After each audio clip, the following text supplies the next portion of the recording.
नमस्कार विद्यार्थी मित्रांनो, आज आपण इतिहासाचा 8वा लेसन पाहणार आहोत. पर्यटन आणि इतिहास. पहिले 7 लेसन झालेले आहेत, व्यवस्थित आपण घेतलेले आहेत. सर्वांचे स्वाध्याय सोडवलेले आहेत, व्यवस्थित लिखाण केलेलं आहे, पाठांतराला सुरुवात केलेली आहे. त्यामध्ये पहिला लेसन जो होता पाश्चात्य परंपरा होता, भारतीय परंपरा होता. दुसरा लेसन. तिसऱ्यामध्ये मला वाटतं उपयोजित इतिहास होता, भारतीय कलांचा इतिहास पाहिला, पण प्रसारमाध्यमांनी इतिहास पाहिला, मनोरंजनाची साधनं आणि इतिहास पाहिला, खेळ आणि इतिहास पाहिला. आज आपल्याला 8वा लेसन पाहायचं आहे, पर्यटन आणि इतिहास. तत्पूर्वी तुम्हा सर्वांचं प्रगतीच्या यूट्यूब चॅनेलवरती स्वागत आहे. प्रगती क्लासेसचे सर्व विद्यार्थी, गुरुप्रसाद क्लासेसचे सर्व विद्यार्थी, सर्वांना माझा नमस्कार. सर्व पालक, शिक्षक. आज आपण पर्यटन आणि इतिहास पाहतोय. लेसन पाहण्याच्या अगोदर आपल्याला त्या लेसनमधले अभ्यास घटक माहीत असणं, मग आपण पर्यटनाची परंपरा, पर्यटन म्हणजे काय, कशा पद्धतीच्या परंपरा भारतामध्ये पर्यटनाच्या फार पूर्वीपासून चालत आलेल्या आहेत, याकडे वळूया.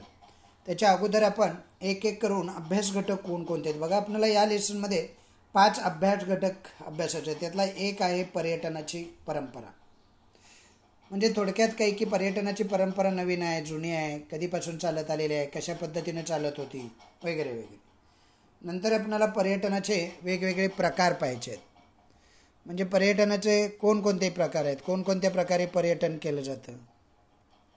प्रवासी पर्यटन करण्यासाठी भारतात फार प्राचीन काळापासून येत आहेत. त्यामध्ये कोण कोण येत आहेत, त्याच्या स्वरूपावरून कोणकोणते प्रकार पडतात, हेतूवरून कोणते प्रकार पडतात, अशा अनेक गोष्टी आपल्याला यामध्ये पाहिजेत. नंतर पर्यटनाचा विकास भारतात कशा पद्धतीनं झालेला आहे. पर्यटनाचा जो विकास आहे तो विकास करण्यासाठी पर्यटकांसाठीच्या काही सोयी भारतानं केलेल्या आहेत का, कोणकोणती काळजी आपल्याला घ्यावी लागते, पर्यटनपूर्वक महत्त्वाच्या बाबी कोणत्या आहेत, या सर्वांचा आपण अभ्यास करणार आहोत.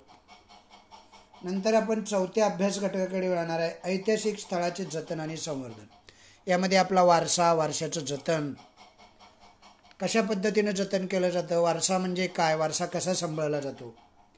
आणि मग सर्वात शेवटी आपण या मुद्द्याकडे वळणार आहे, पर्यटन आणि आतिथ्य क्षेत्रातील व्यावसायिक संधी. याचा व्यावसायिक संधी आहेत, त्या व्यावसायिक संधीमध्ये पर्यटन एक व्यवसाय.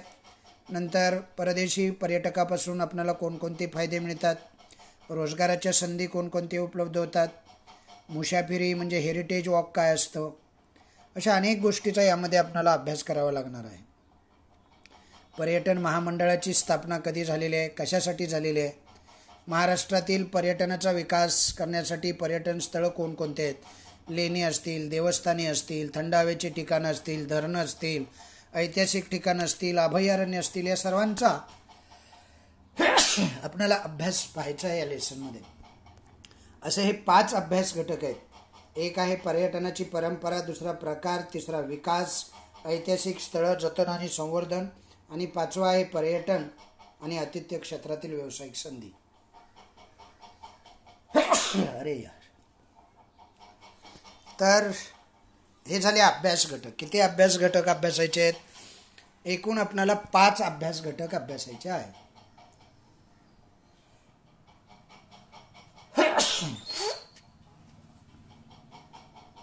लक्षात आले सर्वांच्या? लगेच सांगता आले पाहिजेत. कोणकोणते 5 अभ्यास घटक अभ्यासाचे आहेत म्हटलं की लगेच पर्यटनाची परंपरा, पर्यटनाचे प्रकार, पर्यटनाचा विकास,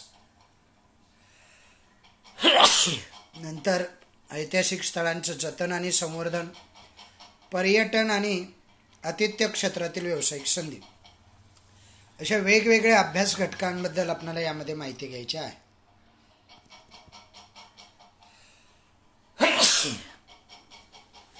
चला तर मग आपण पर्यटनाची परंपरा पाहूया. म्हणजे पर्यटनाच्या परंपरा काय आहेत, देशात पर्यटन कशा पद्धतीनं चालत आलेलं आहे.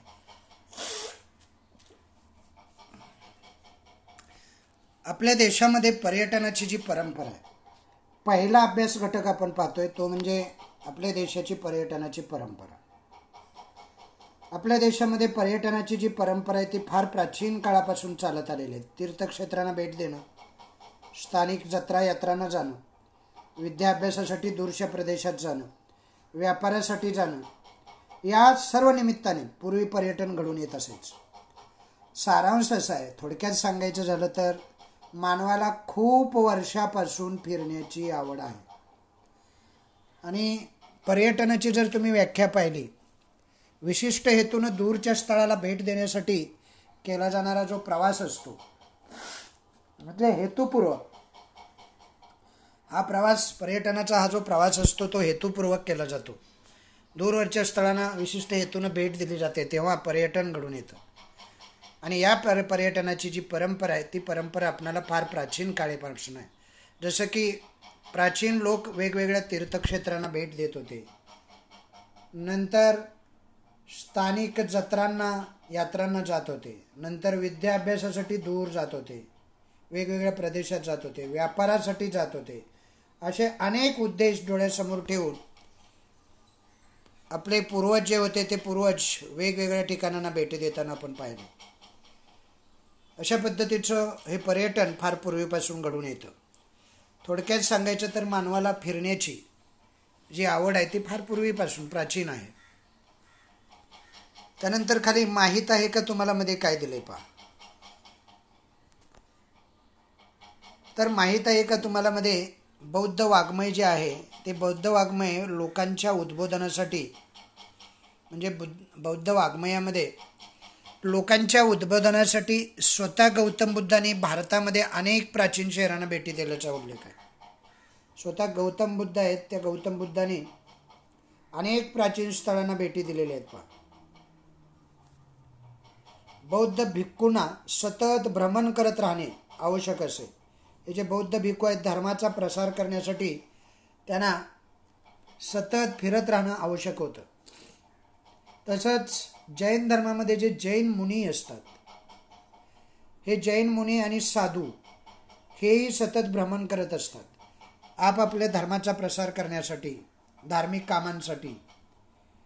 इसवी सन 630 मध्ये चिनी प्रवासी युआन शॉंग नावाचा हा चिनी प्रवासी आहे, तो चीनमधून भारतात आला. मध्ययुगात संत नामदेव, संत एकनाथ, संत नानकदेव, संत रामदास स्वामी हे भारत भ्रमण करत असलेले आपण इतिहासामध्ये सुद्धा वाचलेला आहे. अशा पद्धतीची ही माहिती, म्हणजे वेगवेगळ्या उद्देशानं बघा, स्वतः गौतम बुद्धांनी सुद्धा पर्यटन केलेलं दिसतं. एक विशिष्ट उद्देश ठेवून त्यांनी अनेक प्राचीन शहरांना भेटी दिल्याचा उल्लेख आहे.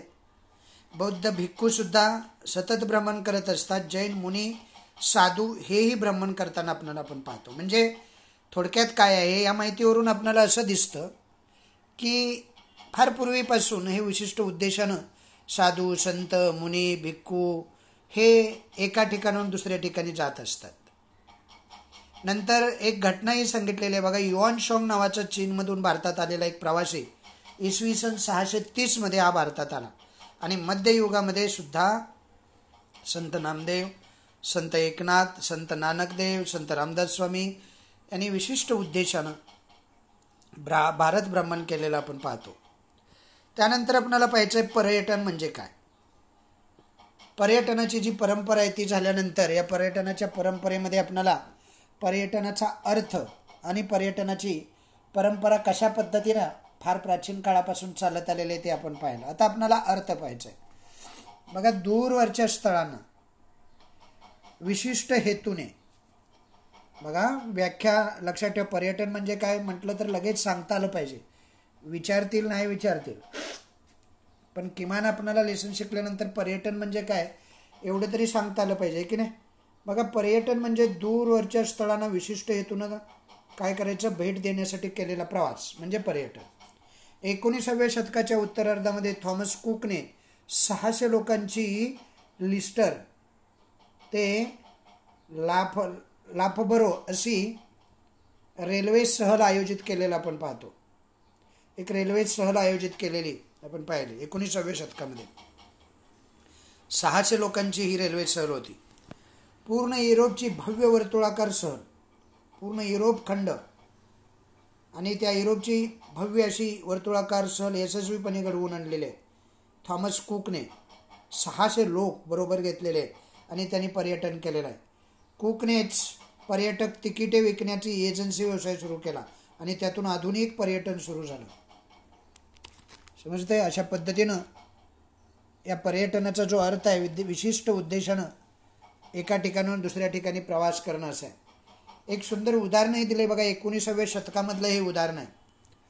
कोणतं उदाहरण आहे रे? थॉमस कुकचं उदाहरण आहे की नाही. म्हणजे भारतामधली ही अत्यंत प्राचीन अशी परंपरा, फार पूर्वीपासून प्राचीन काळापासून चालू असलेली ही पर्यटनाची परंपरा आहे. जसं आपण जत्रा, उत्सव, तीर्थाटन किंवा धार्मिक हेतू, विद्याभ्यास हे अनेक घटक पाहिले. नवीन प्रदेशाचा शोध घेणं, व्यापार करणं, धर्माचा प्रसार करणं या हेतूने सुद्धा युरोपीय लोक पर्यटन करत होते. एक उदाहरण म्हणून तुम्हाला थॉमस कुकचं सांगता येईल की नाही. 600 लोकांची लिस्टर ते लाफबरो अशी रेल्वे सहल याने आयोजित केलेले आहे. पूर्ण युरोपची भव्य वर्तुळाकाराची सहल यशस्वीपणे घडवून आणली आणि कुकनेच पर्यटन तिकीटं करण्याचा किंवा विकण्याचा एक एजन्सी व्यवसाय सुरू केलेला आपण पाहिला. त्यातून आधुनिक पर्यटन सुरू झालं. त्यानंतर आपल्याला माहीत आहे का तुम्हाला काय दिले पहा. माहीत आहे का तुम्हाला मध्ये हे जे सदर दिलेलं आहे ती नीट पाहिजे. आपण त्याकडे दुर्लक्ष करतो. वाचताना सुद्धा माहीत आहे का तुम्हाला, आठवून पहा किंवा सांगा पाहू ह्या सदराकडे आपण वाचताना सुद्धा लक्ष देत नाही जास्त. त्याच्यावर सुद्धा प्रश्न विचारले जातात. ही सुद्धा महत्त्वाची माहिती आहे. जागा खाली आहे म्हणून उगीच दिलेली आहे असं नाही आहे बाळांनो. त्याकडे सुद्धा आपण लक्ष दिलं पाहिजे. तर आपल्याला माहीत आहे का तुम्हाला मध्ये काय दिलं आहे बघा. जगातील पहिला युरोपीय शोधक प्रवासी म्हणून बेंजामिन टुडेला प्रसिद्ध आहे. म्हणजे जगामधला युरोपीय शोधक म्हणजे शोध घेता घेता प्रवासी एका प्रदेशातून दुसऱ्या प्रदेशी जात असत. असा युरोपीय शोधक प्रवासी म्हणून बेंजामिन टुडेला प्रसिद्ध आहे. त्याचा जन्म कुठे झाला? स्पेनमध्ये झाला. तो किती साली झाला? त्याचा जन्म स्पेनमध्ये झाला. किती साली दिलेलं नाही. 1159 ते 1173 दरम्यान त्याने फ्रान्स, जर्मनी, इटली, ग्रीस, सिरिया, अरबस्तान, इजिप्त, इराक, पर्शिया, नंतर भारत, चीन या देशांना भेटी दिलेल्या आहेत. कळलं तुम्हाला? म्हणजे प्रचंड प्रवास केलेला दिसतोय की नाही. किती देश आहेत बघा. म्हणजे फ्रान्स 1 आहे, जर्मनी 2 आहे, इटली 3 आहे, ग्रीस 4 आहे, सिरिया 5 आहे, अरबस्तान 6 आहे, नंतर अरबस्तान झाल्यानंतर इजिप्त 7 आहे, इराक 8 आहे, पर्शिया 9 आहे, भारत 10 आहे आणि चीन 11. अशा वेगवेगळ्या देशांना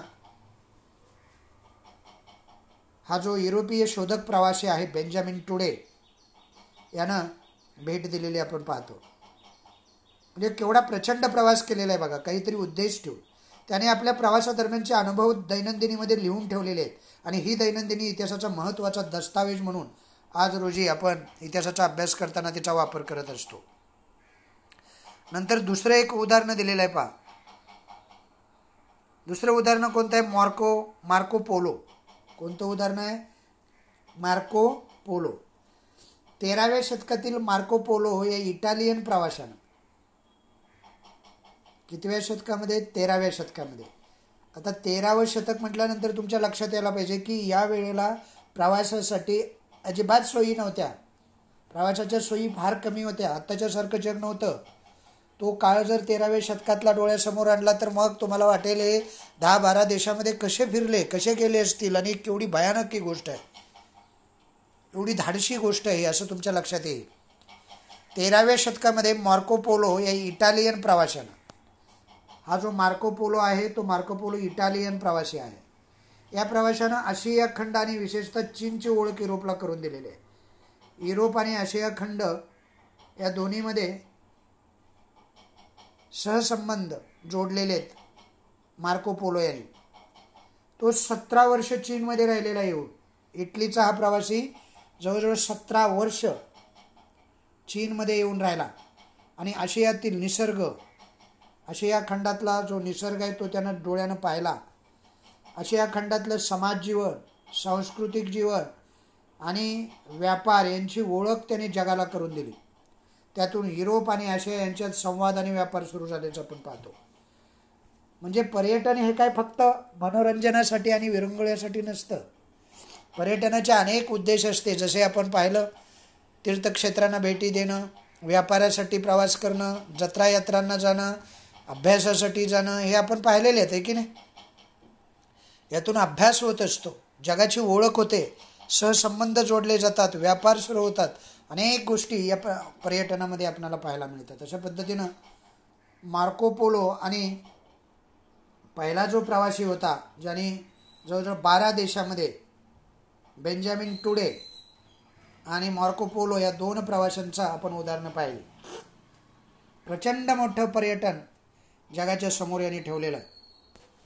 त्यानंतर आपण पाहणार आहे ते म्हणजे इब्न बतूता, तिसरा प्रवासी, जो पर्यटनामध्ये ज्यांचं नाव अग्रक्रमानं घेतलं जातं. असा इब्न बतूता जो आहे त्याला इब्न बतूता असंही म्हणतात. इब्न बतूता हे त्याचं खरं नाव. इस्लामी जगताशी प्रदीर्घ सफर घडवून आणणारा 14व्या शतकातील प्रवासी म्हणजे इब्न बतूता. यानं 14व्या शतकामध्ये प्रचंड पर्यटन, प्रचंड प्रवास केलेला आपल्याला पाहायला मिळतं. तर 14वे शतक, 19व्या शतकामध्ये सुद्धा एवढ्या सुविधा नव्हत्या. आम्ही लहान होतो तेव्हा सायकलसुद्धा मिळायची नाही. या सर्वांचा विकास आत्ता अलीकडच्या काळात 19व्या शतकामध्ये झालेला आहे. 19व्या शतकाच्या उत्तरार्धात 20व्या 21व्या शतकामध्ये 13व 14वं शतक म्हटल्यानंतर हा प्रवास फार धाडसी पाऊल आहे. इस्लामी जगताची प्रदीर्घ सफर त्यांनी घडवून आणलेली आहे. आणि 14व्या शतकातील प्रवासी हा इब्न बतूता, तो 30 वर्ष जग फिरत होता. किती वर्ष म्हणजे प्रवास करत होता तो. जगामध्ये फक्त पर्यटनासाठी नव्हे, अनेक उद्देश होते त्याचे. एकाच रस्त्याने 2 वेळा प्रवास करायचं नाही असं त्याचं धोरण होतं. अशा पद्धतीने 30 वर्ष तो फिरत राहिला जगामध्ये. मध्ययुगाचा इतिहास आणि समाज जीवन समजण्यासाठी बतूताचं लेखन जे आहे ते उपयोगी पडतं. त्यानं आपली रोजनिशी डायरी लिहिलेली आहे, त्यामध्ये त्यांनी या साऱ्या गोष्टीचं वर्णन केलेलं आहे. अशा पद्धतीनं 30 वर्ष एकाच रस्त्यानं 2 वेळा प्रवास करायचा नाही असा ठरवलेला हा प्रवासी आपल्याला पाहायला मिळतो. Benjamin today, Marco Polo, Ibn Battuta आणि चौथा आहे गेरहार्ट मर्केटर. काय नाव आहे त्याचं? Gerhard Mercator. लक्षात राहील तुमच्या शेवटचा. असे अनेक प्रवासी होऊन गेले. सर्वांचा अभ्यास करणं आपल्याला शक्य नाही बाळांनो. त्यामुळं उदाहरणादाखल काही प्रवाशांचाच इथं उल्लेख केलेला आहे. चौथा जो आहे त्याचं नाव आहे गेरहार्ट मर्केटर. काय नाव आहे? Gerhard Mercator. 16व्या शतकातील गेरहार्ट मर्केटर हा जगाचा नकाशा आणि पृथ्वीचा गोल बनवणारा नकाशा आरेखन म्हणून प्रसिद्ध आहे. त्याच्यामुळे युरोपातील शोध मोहिमांना गती मिळालेली आपण पाहिली. हा 16व्या शतकामध्ये गेरहार्ट मर्केटर हा जगाचा नकाशा आणि पृथ्वीचा गोल बनवणारा नकाशा आरेखन म्हणून प्रसिद्ध आहे. म्हणजे जगाचा नकाशा आणि पृथ्वीचा गोल बनवणारा पहिला आरेखक. आरेखक म्हणजे कळतं ना तुम्हाला? आरेखक म्हणजे जगाचा नकाशा बनवणारा कारागीर म्हणा, आरेखन करणारा व्यक्ती. त्याच्या नकाशांमुळं युरोपातील शोध मोहिमांना अत्यंत प्रचंड गती मिळालेली आपण पाहतो. हा आरेखक आहे. आरेखक या शब्दाचा अर्थ लक्षात ठेवा. आरेखक म्हणजे आरेखन करणारा, म्हणजे नकाशा तयार करणारा, पृथ्वीचा गोल तयार करणारा, बनवणारा हा गेरहार्ट मर्केटर आहे. 16व्या शतकामध्ये नेदरलँडचा या. समजलं? बेल्जियम, नेदरलँडमध्ये बेल्जियम आहे, बेल्जियमचा या. त्यानं आरेखन केलेलं आहे नकाशाचं आणि भारताच्या गोलाचं. यासाठी तो प्रसिद्ध आहे आणि त्यामुळे युरोपमध्ये शोध मोहिमेला गती मिळालेली आहे. अशा पद्धतीनं 4 वेगवेगळे आपण प्रवासी पाहिले, जगभराचा प्रवास करणारे. पुन्हा एकदा थोडक्यात माहिती सांगतो तुम्हाला. पहिला होता बेंजामिन टुडे, 12व्या शतकामध्ये स्पेन देशामधला हा आहे. त्याचा देश स्पेन आहे आणि जगातील पहिला युरोपीय शोधक प्रवासी आहे. युरोप, आफ्रिका, आशियातील अनेक देशांना त्यानं भेटी दिलेल्या आहेत. जवळजवळ 12 देश आपण पाहिलेले आहेत. त्याने प्रवासात आलेले अनुभव लिहिलेले आहेत. दैनंदिनी आज इतिहासाचा एक मोठा दस्तावेज समजली जाते. नंतर दुसरा आहे मार्को पोलो. 13व्या शतकामध्ये इटलीमध्ये होऊन गेलेला हा पर्यटक आहे, प्रवासी आहे असं म्हणा. आशिया खंड आणि चीन यांची युरोपला ओळख करून देणारा हा प्रवासी. आशियातील निसर्ग, सांस्कृतिक, सामाजिक जीवन, व्यापार यांची माहिती त्यांनी लिहून ठेवलेली आहे त्या काळची, 13व्या शतकामधली. त्याच्या लिखाणातून आशिया आणि युरोप यांच्यातील संवाद व व्यापार सुरू झालेला आपल्याला पाहायला मिळतो. नंतर आपण पाहिला इब्न बतूता. हा 14व्या शतकातला प्रवासी आहे, मोरोक्कोचा. देशाचं नाव आहे त्याच्या मोरोक्को.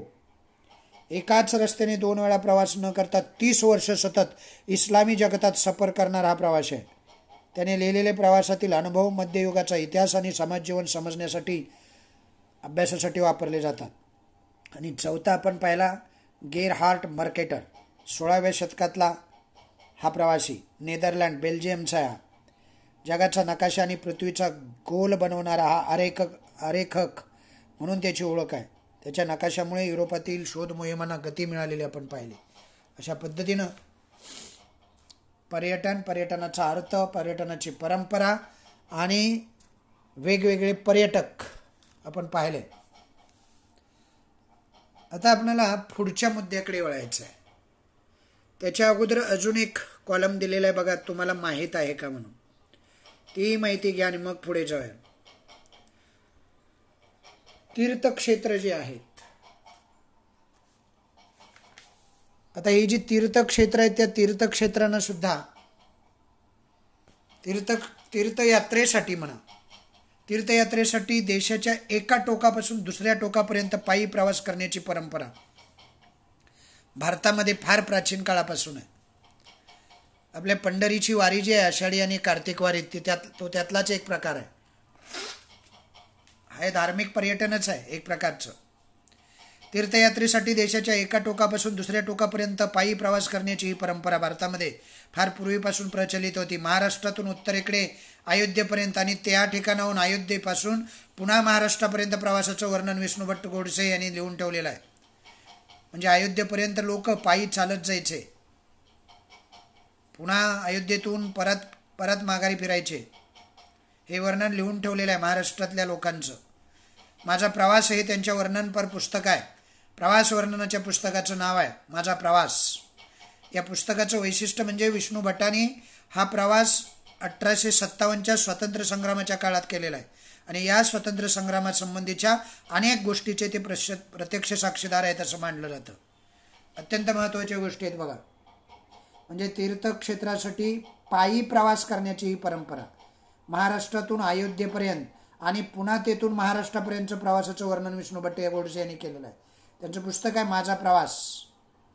त्या पुस्तकाचं वैशिष्ट्य असं आहे की विष्णू भट्टांनी 1857च्या स्वातंत्र्य संग्रामाच्या काळात हा प्रवास केलेला आहे आणि त्यामुळे 1857च्या स्वातंत्र्य संग्रामासंबंधीच्या अनेक गोष्टी ज्या प्रत्यक्ष घडत होते ते त्यांनी पाहिलेले आहे, त्याचे ते साक्षीदार म्हणून ओळखले जातात.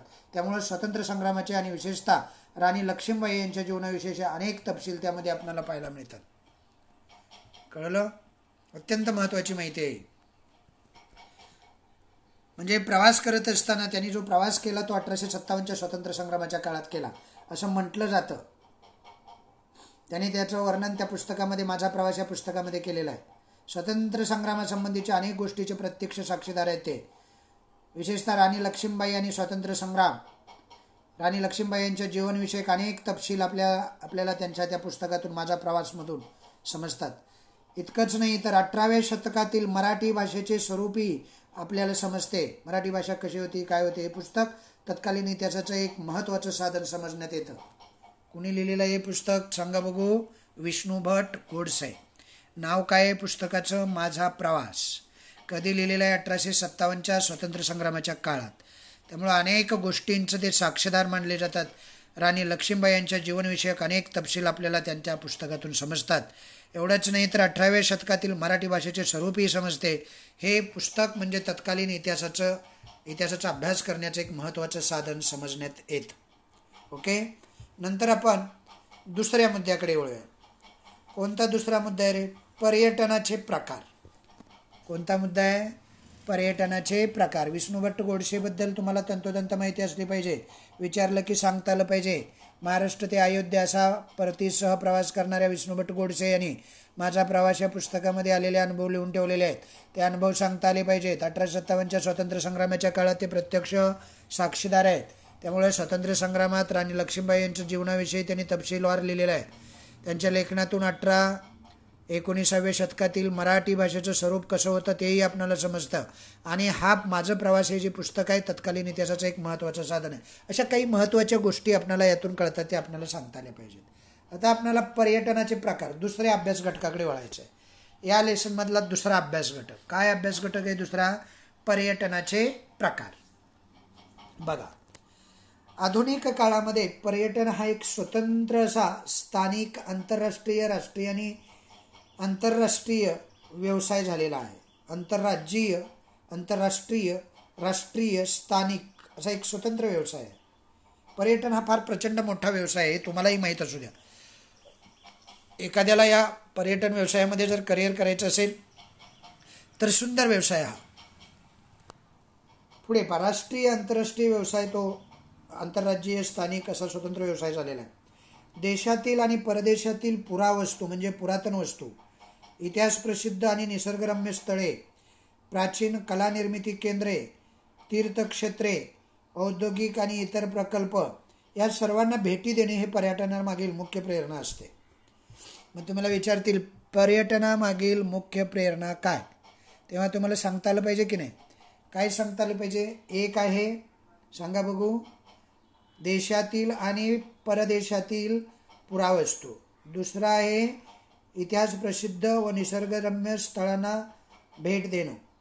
नंतर प्राचीन कलानिर्मिती केंद्र, तीर्थक्षेत्र, औद्योगिक प्रकल्प यांना भेटी देणं हे पर्यटनामागील काय आहे? मुख्य प्रेरणा आहे. लक्षात राहील का सर्वांच्या? पुढे बघा, निसर्गनिर्मित आणि मानवनिर्मित पर्यटनाचे प्रकार बघा. एक आहे निसर्गनिर्मित आणि दुसरा काय आहे? मानवनिर्मित. लक्षात राहील? हां, निसर्गनिर्मित आणि मानवनिर्मित गोष्टीमधली रम्यता, भव्यता यांचा प्रत्यक्ष अनुभव घेण्याची इच्छा जगभराच्या पर्यटकांना असते. रम्यता आणि भव्यता यांचा प्रत्यक्ष अनुभव या पर्यटनातून आपल्याला येत असतो आणि तीच पर्यटकांची इच्छा असते. त्यामुळे हिमशिखरे, समुद्रकिनारे, घनदाट जंगले, उपेक्षित प्रदेश. उपेक्षित प्रदेश म्हणजे काय माहिती आहे तुम्हाला? उपेक्षित प्रदेश म्हणजे ज्यांच्याकडे लक्ष नाही असे प्रदेश. या सर्वांचा आपल्याला या पर्यटनातून परिचय होत असतो. कशा कशाचा परिचय होतो रे? मानवनिर्मित आणि निसर्गनिर्मित या दोन्ही गोष्टीमधली रम्यता, भव्यता, त्यांचा प्रत्यक्ष अनुभव, ते अनुभव घेण्याची इच्छा या जगभराच्या पर्यटकांना असते. आणि त्यामुळं हिमशिखरे, समुद्र, घनदाट जंगले, उपेक्षित प्रदेश समजलं पर्यटनात आलेले आहेत. समजलं? त्यांच्यावर दृकश्राव्य म्हणजे कळतं? दृकश्राव्य म्हणजे दिसणारे आणि ऐकायला येणारं म्हणजे शूटिंग म्हणतो आपण त्याला. दृकश्राव्य प्रसार माध्यमातून कार्यक्रम तयार होऊ लागलेले आहेत. आता पर्यटनाच्या तुम्हाला बऱ्याच प्रसार माध्यमामधून काही जाहिराती पाहायला मिळतात. उदाहरणार्थ गुजरात या राज्याचं पर्यटन जे आहे ते सांगण्यासाठी अमिताभ बच्चन हा ब्रँड ॲम्बेसिडर आहे. तो अनेक प्रकारच्या वेगवेगळ्या ठिकाणांच्याबद्दल, गुजरातमधल्या ठिकाणांच्याबद्दल माहिती देतो. पर्यटनाचे स्थानिक, आंतरराज्यीय, आंतरराष्ट्रीय, धार्मिक, ऐतिहासिक, आरोग्यपूर्वक, विज्ञान, कृषी, नैमित्तिक, क्रीडा पर्यटन असे ढोबळमानाने प्रकार पडतात. समजलं? बघा, स्वरूपावरून काही प्रकार पडतात आणि हेतूवरून काही प्रकार पडतात. म्हणजे हे सारे जे प्रकार आहेत ना, त्याचं बायफर्गेशन आपल्याला करता येतं. दोन प्रकारात बायफर्गेशन करता येतं. एक प्रकार असतो तो म्हणजे स्वरूपावरून, पर्यटनाच्या स्वरूपावरून पडलेला प्रकार. स्वरूप म्हणजे कसं असतं? स्थानिक पर्यटन.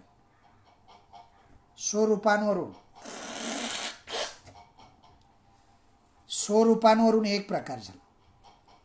स्थानिक पर्यटन, आंतरराज्यीय पर्यटन, राष्ट्रीय पर्यटन, आंतरराष्ट्रीय पर्यटन, भौगोलिक पर्यटन असे हे स्वरूपावरून. आणि हेतूवरून काय काय असतात बघा. विशिष्ट हेतूनं केलेलं पर्यटन असतं ना, त्याला हेतूवरून पर्यटन असं म्हणतात. पर्यटनाचे दोन प्रकार, एक स्वरूपावरून आणि हेतूवरून. स्वरूप म्हणजे स्थानिक पर्यटन, आंतरराज्यीय पर्यटन, राष्ट्रीय पर्यटन, आंतरराष्ट्रीय पर्यटन, भौगोलिक पर्यटन हे झाले स्वरूपावरून. आणि हेतूवरून कोणकोणते असतात बरं? आरोग्यविषयक पर्यटन, विज्ञान पर्यटन, कृषी पर्यटन, क्रीडा पर्यटन, धार्मिक पर्यटन, शैक्षणिक पर्यटन, सांस्कृतिक पर्यटन, नैसर्गिक पर्यटन, पर्यावरणीय पर्यटन, ऐतिहासिक पर्यटन, नंतर अनेक क्रीडा पर्यटन, अशा अनेक प्रकार आहेत हेतूवरून. म्हणजे या सर्वांमध्ये काहीतरी हेतू आहे. धार्मिक पर्यटन, धार्मिक स्थळांना भेटी देणं आणि आपल्या धार्मिक गोष्टी त्या जपणं. ऐतिहासिकमध्ये इतिहासाचा अभ्यास. नंतर नैसर्गिक म्हणजे निसर्गरम्य ठिकाणं पाहणं. हेतू ठेवून केलेलं आहे, स्वरूपावरून नाही. हेतूवरून आणि स्वरूपावरून असे दोन प्रकार आहेत. कळतंय का तुम्हाला? नक्की कळतंय का? दोन प्रकारचे आहेत, आंतरराष्ट्रीय पर्यटन आणि स्थानिक प्रकारचं पर्यटन. स्थानिक आंतरराज्यीय पर्यटन आणि आंतरराष्ट्रीय पर्यटनामध्ये फार फरक असतो. तो फरक हे आपणाला पुढे पाहायचा आहे. आता पर्यटनाचे प्रकार पाहत असताना स्थानिक आणि आंतरराष्ट्रीय पर्यटन म्हणजे काय आणि आंतरराष्ट्रीय पर्यटन म्हणजे काय आपण पाहूया. पहिला जो मुद्दा आहे तो आहे स्थानिक आणि आंतरराज्यीय पर्यटन. हा प्रवास फार सुलभ असतो बरं का. कसा असतो हा प्रवास? सुलभ असतो. यामध्ये कागदपत्रांची काही अडचण नसते. म्हणजे याचं वैशिष्ट्य बघा, एक वैशिष्ट्य आहे ते म्हणजे हा प्रवास सुलभ असतो. दुसरं वैशिष्ट्य आहे स्थानिक आणि आंतरराज्यीय प्रवासाचं, ते म्हणजे हा प्रवास स्थानिक असतो ना, तो देशातल्या देशात असल्यानं त्यात भाषा, चलन, कागदपत्र यांचा फारसा अडथळा नसतो. म्हणजे कागदपत्राची अडचण नाही. विजा म्हणजे प्रवेश परवानगी पत्र म्हणतात त्याला, त्याची गरज नसते. भाषेची अडचण नसते. चलनाविषयी माहितीच असते आपणाला, सर्वांकडे एकच चलन असतं आंतरराज्यामध्ये. नंतर अजून काय असतं बघा, विशेष म्हणजे आपल्याला उपलब्ध असलेल्या वेळेप्रमाणे आपण त्याचं नियोजन करू शकतो, आहे की नाही. म्हणजे प्रवासाचं नियोजन आपल्या सोयीनुसार करता येतं, त्यात बदलही करता येतो आणि कोठेही कितीही काळ आपण वास्तव्य करू शकतो. असं हे वैशिष्ट्यपूर्ण असं स्थानिक आणि आंतरराज्यीय पर्यटन असतं. दुसरं पर्यटन जे आहे ना ते आंतरराष्ट्रीय पर्यटन आहे. कोणतं पर्यटन आहे? आंतरराष्ट्रीय पर्यटन. आता हे जे आंतरराष्ट्रीय पर्यटन आहे ते आंतरराज्यीय पर्यटनापेक्षा वेगळं असतं. यामध्ये कसं असतं माहिती आहे, अनोळखी देश असतो, अनोळखी प्रदेश असतो. अनोळखी प्रदेशामुळं प्रवास फारसा सुलभ नसतो. जहाज, रेल्वे, विमान यांच्यामुळे आंतरराष्ट्रीय पर्यटन करणे पूर्वीपेक्षा आता सोपं झालं आहे.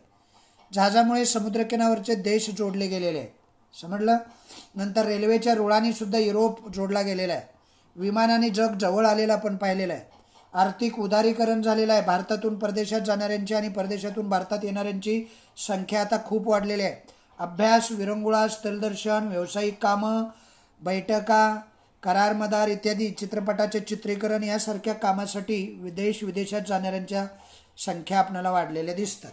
असं हे आंतरराष्ट्रीय पर्यटन आपण पाहतो. म्हणजे अरे आंतरराज्यीय आणि आंतरराष्ट्रीय पर्यटनामध्ये काय फरक आहे आपल्याला सांगता आला पाहिजे. तुम्हाला पुन्हा एकदा मी फरक सांगतो, फरकाच्या स्वरूपात सांगतो. बघा, आंतरराज्यीय पर्यटन असतं ते प्रवास सुलभ असतो आणि आंतरराष्ट्रीय पर्यटन असतं त्यामध्ये अनोळखी प्रदेश असल्यामुळं प्रवास फारसा सुलभ नसतो. दुसरा फरकाचा मुद्दा असा आहे की आंतरराज्यीय पर्यटनामध्ये कागदपत्राची अडचण नसते. आंतरराष्ट्रीय पर्यटन जे असतं ना त्यामध्ये कागदपत्र सतत जवळ ठेवावे लागतात. नंतर तिसरा फरकाचा मुद्दा, आंतरराष्ट्रीय पर्यटन जे असतं त्यामध्ये विसा म्हणजे प्रवेश परवानगी पत्र त्याची गरज नसते. इकडं विजाशिवाय प्रवेश करता येत नाही आंतरराष्ट्रीय पर्यटनामध्ये, समजलं. अन्य देशात प्रवेशाला बंदी असते. नंतर आंतरराज्यीय पर्यटनामध्ये भाषेची अडचण नसते. आंतरराष्ट्रीय पर्यटन जे असतं परकीय भाषा येत नसेल तर अडचणी येतात. नंतर आंतरराज्यीय पर्यटनामध्ये चलनाविषयी माहिती असते. आंतरराष्ट्रीय पर्यटनामध्ये चलन वेगळं असल्यानं वापरताना समस्या येतात. आंतरराज्यीय पर्यटनामध्ये प्रवासाचं नियोजन आपल्या सोयीनं करता येतं. प्रवासाचं नियोजन त्यात बदलही करता येतात. आंतरराष्ट्रीय पर्यटन जे असतं त्यांचं नियोजन हे आपल्याला बदलता येत नाही. नियोजनाप्रमाणेच प्रवास करावा लागतो, त्यात बदल करता येत नसतो. आणि अजून एक फरकाचा मुद्दा सांगतो तुम्हाला. आंतरराज्यीय पर्यटनामध्ये कोठेही आणि केव्हाही कितीही काळ वास्तव्य करता येतं. आंतरराष्ट्रीय पर्यटनामध्ये बाळांनो तसं नसतं. दीर्घकाळ वास्तव्य करता येत नाही. ठरलेल्या वेळात आपल्याला परवानगी मिळालेली असते, तेवढ्या वेळात परत यावं लागतं. असं हे आंतरराज्यीय आणि आंतरराष्ट्रीय पर्यटन आहे. कळलं का सर्वांना बाळांनो? हां, चला पुढे बघूयाला आपण काय म्हटलं. ऐतिहासिक पर्यटन कशाला म्हणायचं. नंतर भौगोलिक पर्यटन आहे, ऐतिहासिक पर्यटन आहे, कृषी पर्यटन आहे, आरोग्यविषयक पर्यटन आहे, क्रीडा पर्यटन आहे, सांस्कृतिक पर्यटन आहे. या वेगवेगळ्या पर्यटन आपण एक एक करून आता पाहणार आहे. पहिल्यांदा आपण ऐतिहासिक पर्यटन पाहूया की नाही, मग भौगोलिक पर्यटनाकडे वळूया. हे ऐतिहासिक पर्यटन आहे. संपूर्ण जगभरामधला हा एक महत्त्वाचा पर्यटनाचा प्रकार आहे, ज्याला ऐतिहासिक पर्यटन असं म्हणतात. लोकांच्या इतिहासाच्या संदर्भातील जे कुतूहल आहे, ते कुतूहल लक्षात घेऊन ऐतिहासिक पर्यटन सहलीचे आयोजन केले जाते. महाराष्ट्रात छत्रपती शिवाजी महाराजांशी संबंधित असणाऱ्या किल्ल्यावर, महाराष्ट्रामध्ये अनेक किल्ले आहेत, त्या किल्ल्यावर दुर्ग अभ्यासक गोपाळ निळकंठ दांडेकर दुर्ग ब्राह्मण यात्रा आयोजित करत असत. भारतीय पातळीवर राजस्थानातील किल्ले, महात्मा गांधी आणि आचार्य विनोबा भावे यांच्याशी संबंधित आश्रम, 1857च्या स्वातंत्र्य लढ्याशी संबंधित स्थळे, स्वातंत्र्यवीर सावरकर, इथं दिलेलं नाही तेही सांगतो तुम्हाला, अंदमान निकोबार, अशाही ऐतिहासिक ठिकाणाच्या सहली आयोजित केल्या जातात. लक्षात राहील का तुम्हाला? नक्की लक्षात राहील का? पुन्हा एकदा सांगतो बघा. पर्यटनामध्ये हा ऐतिहासिक पर्यटनाचा एक प्रकार आहे. आपण स्वरूपावरनं पर्यटन जे आहे ते पाहतोय. पहिल्यांदा स्थानिक आणि आंतरराज्यीय आणि आंतरराष्ट्रीय पाहिलं, आता स्वरूपावरून ऐतिहासिक पर्यटन पाहतोय. ऐतिहासिक पर्यटनामध्ये बघा, इतिहासाच्या कुतूहलातून घडणारे हे पर्यटन असतं. एक महत्त्वाचा मुद्दा आपण त्यातून शिकलो. त्यामध्ये किल्ले, लढायांची ठिकाणं, प्राचीन वास्तू यांना भेट देण्यासाठी हे केलेलं एक पर्यटन असतं. नंतर गोनी दांडेकरांचं उदाहरण लिहायचं. गोनी दांडेकर हे दुर्ग भ्रमण यात्रा आयोजित करत असत, त्यासाठी ते प्रसिद्ध आहेत महाराष्ट्रामध्ये. नंतर महात्मा गांधी, आचार्य विनोबा भावे यांनी स्थापन केलेले जे आश्रम आहेत ते पाहणेसुद्धा लोकांचं एक कुतूहल आहे. हे पाहणंसुद्धा ऐतिहासिक पर्यटनच आहे. त्याचबरोबर 1857च्या लढायाशी किंवा स्वातंत्र्य लढ्याशी संबंधित स्थळं, वेगवेगळे स्वातंत्र्यवीर सावरकरांना ज्या तुरुंगामध्ये ठेवलं, अंदमान निकोबार, टिळकांशी संबंधित असणारी स्थळं, सुभाषचंद्र बोसशी संबंधित असणारी अनेक स्थळं आहेत अशी, त्यांना ऐतिहासिक स्थळं असं म्हणायचं. इथं सर्व देणं शक्य नसतं, त्यामुळे थोडक्यात दिलेले असतात. ओके, चला भौगोलिक पर्यटन काय असतं बघूया. ऐतिहासिक कळालं बाळांनो? हां, आता आपल्याला बघायचं आहे ते म्हणजे भौगोलिक पर्यटन. काय पाहायचं आहे? भौगोलिक पर्यटन.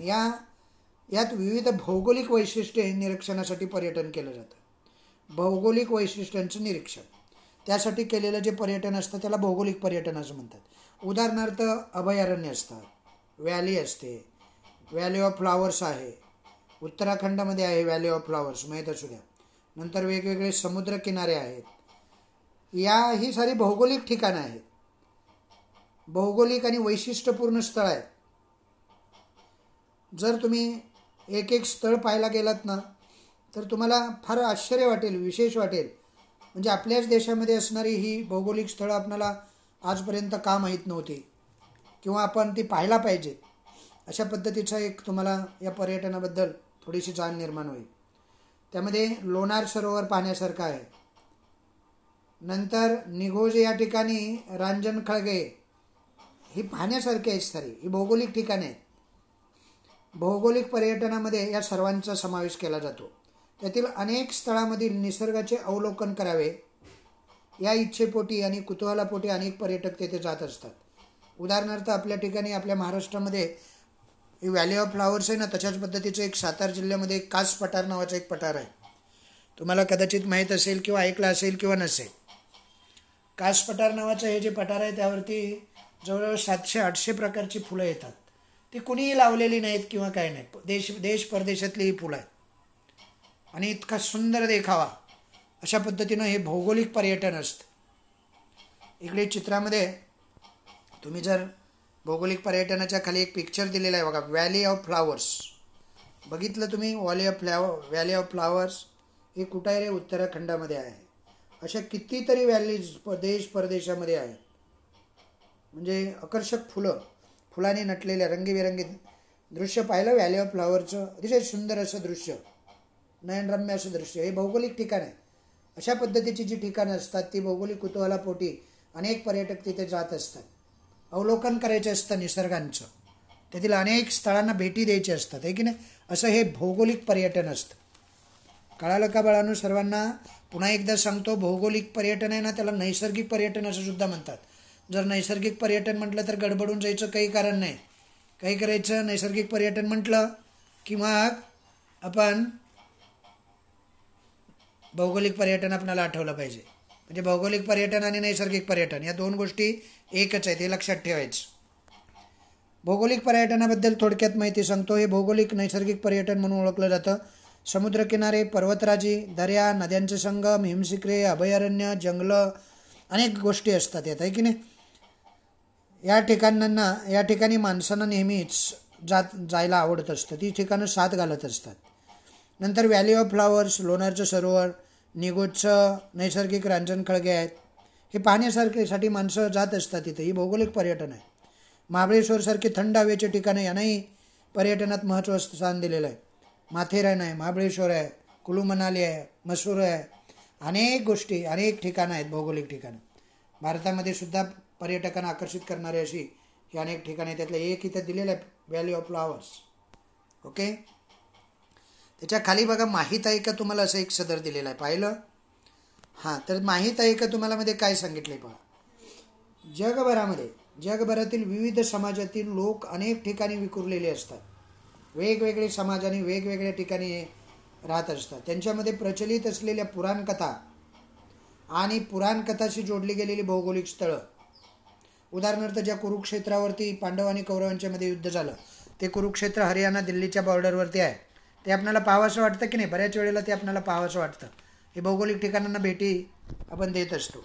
त्यामुळे त्यांच्यातील एकात्मतेची भावना टिकून राहते आणि त्या स्थळांना भेट देण्यास महत्त्व येते. त्यातूनच धार्मिक पर्यटनालाही सुरुवात होते. इतिहासाशी संबंधित असणारी धार्मिक स्थळे असतात. उदाहरणार्थ, 4 धाम आहे, 12 ज्योतिर्लिंग आहे. यामध्ये बहुसंख्य ठिकाणी लोकांची सोय व्हावी म्हणून त्या ठिकाणी पुण्यश्लोक अहिल्याबाई होळकर यांनी आपल्या व्यक्तिगत गंगाजळीतून, म्हणजे व्यक्तिगत संपत्तीतून व्यक्तिगत पैसा वापरून लोकोपयोगी अशी कामं केलेली आहेत. अशा पद्धतीचं पर्यटन वाढवण्यासाठी त्या काळीसुद्धा या पर्यटनाच्या बद्दल एवढा अवेअरनेस त्यांच्यामध्ये, लोकांच्यामध्ये होता. उलट आपल्यामध्ये 21व्या शतकात वावरत असूनही आपल्यामध्ये नाही आहे. कळलं बाळांनो? नंतर आरोग्य पर्यटन आपल्याला पाहायचं आहे. कोणतं पर्यटन पाहायचं आहे? आरोग्य पर्यटन. पाहिलं पुढे बघा.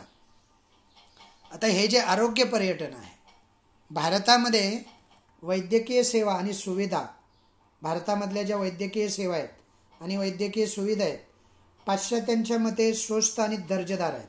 म्हणजे पाश्चात्य लोक असं सांगतात, आपणाला त्याची कल्पना नाही किंवा किंमत नाही असं म्हणा.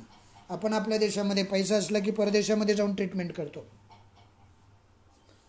पण पाश्चात्य लोकांच्या मते भारतातील वैद्यकीय सेवा आणि सुविधा या स्वस्त आणि दर्जेदार आहेत. या कारणास्तव परदेशी लोक भारतात येऊ लागलेले आहेत. भारतात मुबलक सूर्यप्रकाश उपलब्ध असतो. त्याचा लाभ घेण्यासाठी कितीतरी लोक भारतात येऊन राहतात. त्याचबरोबर योग शिक्षण आहे आणि आयुर्वेदिक उपचार जे आहेत ते भारता एवढे कोणत्याही देशामध्ये बाहेर केले जात नाहीत. या सर्व आयुर्वेदिक उद्देशानं म्हणा, योग शिक्षणासाठी म्हणा, या उपचारांसाठी परदेशी पर्यटक मोठ्या संख्येनं भारतात येऊ लागलेले आहेत. याला म्हणतात आरोग्य पर्यटन. काय म्हणायचं याला? आरोग्य पर्यटन. लक्षात राहील का बाळांनो? नक्की लक्षात राहील का? पुन्हा एकदा सांगतो, मोठे मोठे मुद्दे सांगतो. आरोग्य पर्यटन हा जो मुद्दा आहे, भारतात स्वस्त आणि दर्जेदार वैद्यकीय सेवा उपलब्ध होत असते. प्रकाश मुबलक आहे. योग शिक्षण इथं दर्जेदार मिळतं. आयुर्वेद उपचार ही भारतात उपलब्ध असणारी सर्वात महत्त्वाची आणि सर्वात अतिशय प्रभावी अशी ही सोय आहे. म्हणून पाश्चात्य देशातील अनेक लोक उपचारासाठी भारतात येतात. हे जे पर्यटन आहे त्याला आरोग्यविषयक पर्यटन असं म्हणतात. महत्त्वाचे मुद्दे मी तुम्हाला सांगितले. पुढे कृषी पर्यटन पहा. कृषी पर्यटन जे आहे पाहिलं तुम्ही. आता आपल्याला पुढचा मुद्दा पाहायचा आहे तो म्हणजे कृषी पर्यटन. कोणता? कृषी. अनेक पर्यटन आपण पाहत आलेलो आहे बघा. ऐतिहासिक पर्यटन पाहिलं, भौगोलिक पर्यटन पाहिलं की नाही. पर्यटनाचे अनेक प्रकार आहेत. स्थानिक पाहिलं, आंतरराष्ट्रीय पाहिलं, ऐतिहासिक, भौगोलिक, नंतर आता आरोग्य पाहिलं. आता आपण वळतोय कृषी पर्यटनाकडे. कोणतं पर्यटन? कृषी. अनेक प्रकारचे पर्यटन असतात. हे पर्यटनाचे वेगवेगळे प्रकार आहेत. शहरी संस्कृतीत वाढलेल्या आणि कृषी जीवनाची माहिती नसलेल्यांसाठी. बघा बरेच लोक असतात, आता वर्गामध्ये बरीचशी मुलंसुद्धा आहेत, त्यांना शेतीबद्दलची काही माहिती नाही. भुईमुगाचे शेंगा कुठे लागतात प्रश्न विचारला तर झाडाला लागतात म्हणणारी सुद्धा मंडळी आहेत. कांदा कुठे येतो, बटाटा कुठे येतो, झाड कसं असतं हे काही माहिती नसतं. शहरी संस्कृतीत वाढलेल्या आणि कृषी जीवनाची अजिबात माहिती नसलेल्यांसाठी कृषी पर्यटन हा प्रकार अलीकडच्या काळात झपाट्यानं वाढताना दिसतो. म्हणजे कृषी जीवन जे आहे ते कृषी जीवन अलीकडच्या काळात त्याची वाढ झपाट्यानं होते. म्हणजे ही माहिती नाही, शहरी संस्कृतीत वाढलेली ही जी मुलं आहेत. अलीकडे भारतीय शेतकरी दूरवरच्या कृषी संशोधन केंद्र, कृषी विद्यापीठं, इस्रायलसारखे शेतीच्या क्षेत्रात अभिनव प्रयोग, नवीन तंत्रज्ञान विकसित करणारे देश यासारख्या ठिकठिकाणांना शेतीच्या आधुनिक तंत्रज्ञानाची माहिती मिळावी म्हणून घेण्यासाठी भेट देऊ लागलेले आपण पाहतो. हे एक प्रकारचं पर्यटन आहे. अभ्यास, विद्याभ्यास पर्यटन म्हणतात. म्हणजे भारतामध्ये कृषीप्रधान असणाऱ्या या देशामध्ये, बाहेरच्या देशामध्ये कृषीमध्ये झालेलं जे तंत्रज्ञान आहे, विकसित झालेलं तंत्रज्ञान, शेती करण्याची वेगवेगळी अवजारं, शेतीमध्ये झालेली वेगवेगळी संशोधनं, कृषी संशोधन केंद्र, कृषी विद्यापीठं, इस्रायलसारख्या शेतीच्या क्षेत्रात अभिनवी प्रयोग करणारं हे राष्ट्र, त्या ठिकाणचं तंत्रज्ञान, विविध देश आहेत तंत्रज्ञान विकसित करणारे, त्या सर्वांना आधुनिक तंत्रज्ञानाची माहिती करून घेण्यासाठी भारतातले शेतकरीसुद्धा आता पर्यटन करू लागलेले आहेत. अशा पद्धतीनं शेती या उद्देशानं केलेलं जे पर्यटन किंवा प्रवास आहे त्याला म्हणतात कृषी पर्यटन. काय म्हणायचं त्याला? कृषी पर्यटन. त्यानंतरचं पर्यटन आहे ते म्हणजे क्रीडा पर्यटन. कृषी पर्यटन कळालं का बाळांनो? पुन्हा एकदा सांगतो, कृषी पर्यटन काय आहे? कृषी संशोधन केंद्र, कृषी विद्यापीठं यांना दिलेल्या भेटी कृषी पर्यटनामध्ये मोडतात. ओके. इस्रायलसारखी राष्ट्रे शेतीच्या क्षेत्रामध्ये अभिनव प्रयोग करतात, अभिनव तंत्रज्ञान आणतात, वेगवेगळी संशोधनं त्यांच्याकडे झालेली आहेत, तंत्रज्ञान विकसित केलेलं आहे त्यांनी. अशी ठिकाणं पाहण्यासाठी, अभ्यासासाठी केलेलं हे कृषी पर्यटन असतं. भारतीय शेतकरीसुद्धा आता कृषी पर्यटनावरती जात आहे. त्यानंतर आपण पाहणार आहे ते म्हणजे क्रीडा पर्यटन. कोणतं पर्यटन? क्रीडा पर्यटन. क्रीडा म्हणजे कळतं ना, खेळ. क्रीडा पर्यटन हा 20व्या शतकात उदयाला आलेला जागतिक पातळीवर ऑलिम्पिक, विम्बल्डन आणि जागतिक बुद्धिबळ स्पर्धा, आंतरराष्ट्रीय क्रिकेटच्या स्पर्धा, तर भारतीय पातळीवर हिमालयीन कार रॅली आणि महाराष्ट्र पातळीवर महाराष्ट्र केसरी कुस्ती स्पर्धा यासारखे प्रकार आहेत. हे सामने पाहायला जाणे म्हणजे क्रीडा पर्यटन. बघा, क्रीडा पर्यटन तुम्ही जर पाहिलं तर या क्रीडा पर्यटनामध्ये वेगवेगळे खेळ आणि वेगवेगळ्या स्पर्धा जगभरामध्ये होत असतात. ऑलिम्पिकसारखी स्पर्धा असते, प्रत्येक देशातले नागरिक या ऑलिम्पिकमध्ये भाग घेतात. विम्बल्डनसारखी स्पर्धा असते, अनेक देशातून हे नागरिक आलेले असतात. बुद्धिबळ स्पर्धा असते, आंतरराष्ट्रीय क्रिकेट स्पर्धा असतात, हिमालयीन कार रॅली आहे, नंतर महाराष्ट्र पातळीवर महाराष्ट्र केसरी कुस्ती स्पर्धा आहे. यासारखे मोठे जे किंवा कबड्डीचे अथाह सामने घेतले जातात. या ठिकाणचे मोठे अशा स्पर्धा ज्या भरवल्या जातात त्या क्रीडा स्पर्धा असतात. या क्रीडा स्पर्धा पाहण्यासाठी विविध ठिकाणचे लोक प्रवास करून येतात. त्याला म्हणतात क्रीडा पर्यटन. काय म्हणायचं त्यांना? क्रीडा पर्यटन. लक्षात आलंय का? पुढचं पाहायचं का? त्याच्या अगोदर पुन्हा एकदा महत्त्वाचे मुद्दे सांगतो क्रीडा पर्यटनामधले. 20व्या शतकामध्ये उदयाला आलेला हा एक नवा प्रकार आहे क्रीडा पर्यटन. 21व्या शतकामध्ये त्याला अधिकच महत्त्व आलेलं आहे. आपण आपल्या मनाच्या 2 ओळी लिहिता आल्या पाहिजेत प्रस्तावनेमध्ये. विम्बल्डन, विश्वकप, ऑलिम्पिक अशा जागतिक स्पर्धा विविध देशात भरवल्या जातात. आंतरराज्य, राष्ट्रीय क्रीडा स्पर्धा, हिमालयन रॅली, कुस्ती स्पर्धा, मॅरेथॉन स्पर्धा अशा विविध स्पर्धेमध्ये भाग घेण्यासाठी आणि त्याचबरोबर या स्पर्धा पाहण्यासाठी, त्याचा लाभ घेण्यासाठी म्हणा प्रेक्षक आणि खेळाडू फार लांबून प्रवास करून येतात. या प्रवासाला म्हणतात क्रीडा पर्यटन. ओके, लक्षात आलं? नक्की लक्षात आलं? पुढे बघा, नैमित्तिक पर्यटन. कसलं पर्यटन? नैमित्तिक पर्यटन. लक्षात राहील का? पुढचा मुद्दा आहे नैमित्तिक पर्यटन. पहा, नैमित्तिक पर्यटन म्हणजे काय आहे बघा. तर हे जे नैमित्तिक पर्यटन आहे ना, माणूस पर्यटनासाठी कारणे शोधत असतो, आहे ना, निमित्त. नैमित्तिक म्हणजे निमित्त शोधत असतो. त्याला या कटकटीच्या ताणतणावाच्या जीवनातून बाहेर पडायचं असतं, कुठेतरी फिरायला जायचं असतं, विरंगुळा म्हणून, मनोरंजन म्हणून. 21व्या शतकामध्ये अशा अनेक संधी उपलब्ध झालेल्या आहेत. उदाहरणार्थ जगभरातील विविध क्षेत्रामध्ये फिल्म फेस्टिवल असतात, संमेलनं असतात, आंतरराष्ट्रीय पुस्तकं प्रदर्शन असतं. अशा कारणासाठी लोक ठिकठिकाणी जात असतात. महाराष्ट्रातील साहित्य रसिकी दरवर्षी भरणाऱ्या अखिल भारतीय मराठी साहित्य संमेलनासाठी जात असतात. अशा पद्धतीचं जे पर्यटन असतं विशिष्ट निमित्तानं केलेलं त्याला नैमित्तिक पर्यटन असं म्हणतात. म्हणजे तात्पुरतं निमित्त असतं ते. त्या ठिकाणी प्रदर्शनं वगैरे भरलेले आहेत. विज्ञान प्रदर्शन आहे, साहित्य प्रदर्शन आहे, आंतरराष्ट्रीय पुस्तक प्रदर्शन आहे. मग यावेळेला लोक लांबून आलेले असतात, आपलेही लोक जात असतात लांबचा प्रवास करून. त्याला म्हणतात नैमित्तिक पर्यटन. ओके, काय अडचण? नैमित्तिक पर्यटन लक्षात ठेवा, नावावरूनच लक्षात ठेवायचं. जगभरामध्ये विविध प्रकारचे धार्मिक साहित्यिक संमेलन होत असतात, आंतरराष्ट्रीय परिषदा भरत असतात, आंतरराष्ट्रीय संवाद होत असतात, फिल्म फेस्टिवल्स असतात, आयोजित केले जातात. अशा निमित्तानं केले जाणारे हे जे नैमित्तिक पर्यटन असतात त्याला नैमित्तिक पर्यटन असं म्हणतात. पुढे चला शोधू यामध्ये काय दिलंय पहा. खाली एक कॉलम दिलेला आहे बघा पर्पल कलरमध्ये.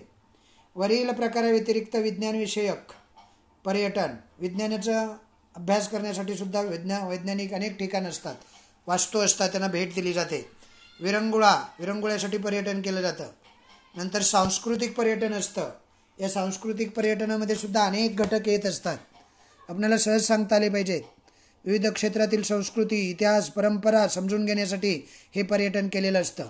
दर्जेदार शिक्षण संस्था, ऐतिहासिक स्मारकं, संगीत, नृत्य, विविध महोत्सव यांना भेटी दिल्या जातात, त्यांचा अभ्यास केला जातो. अशा पर्यटनाला काय म्हणायचं? सांस्कृतिक पर्यटन असं म्हणायचं.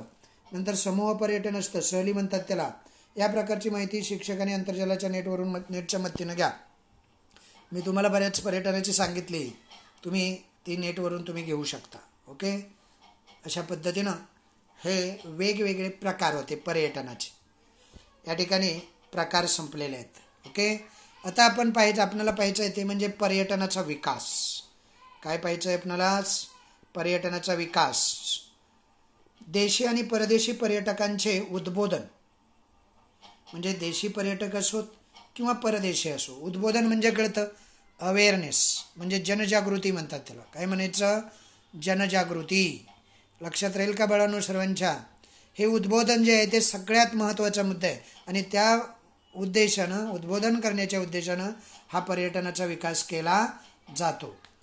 इथंपर्यंतचा भाग आपण आजचं लेक्चर इथेच संपवलं की नाही. म्हणजे तुम्हाला अभ्यासाला वेळ मिळेल आणि अभ्यास करत करत पुढे जाता येईल. म्हणजे फक्त मी शिकवत पुढे गेल्यानं काही होणार नाही. तुम्ही माझ्याबरोबर असलं पाहिजे. बरोबर असलं पाहिजे म्हणजे शरीरानं नव्हे, अभ्यासानं बरोबर असलं पाहिजे. शिकवलेला भाग परफेक्ट झाला पाहिजे. शिकवलेलं आपण वाचून काढलं पाहिजे, त्याचं लिखाण केलं पाहिजे, प्रश्न त्यावर कसे विचारले जातील हे पाहिलं पाहिजे. अशा अनेक गोष्टी आहेत शैक्षणिक प्रक्रियेमध्ये, त्या आपण जाणीवपूर्वक केलेल्या असल्या पाहिजेत. तर तुम्ही त्याच्यानंतर वाचून काढाल आणि त्यामध्ये न समजलेला भाग विचाराल, सारं समजून घ्याल अशी अपेक्षा आहे.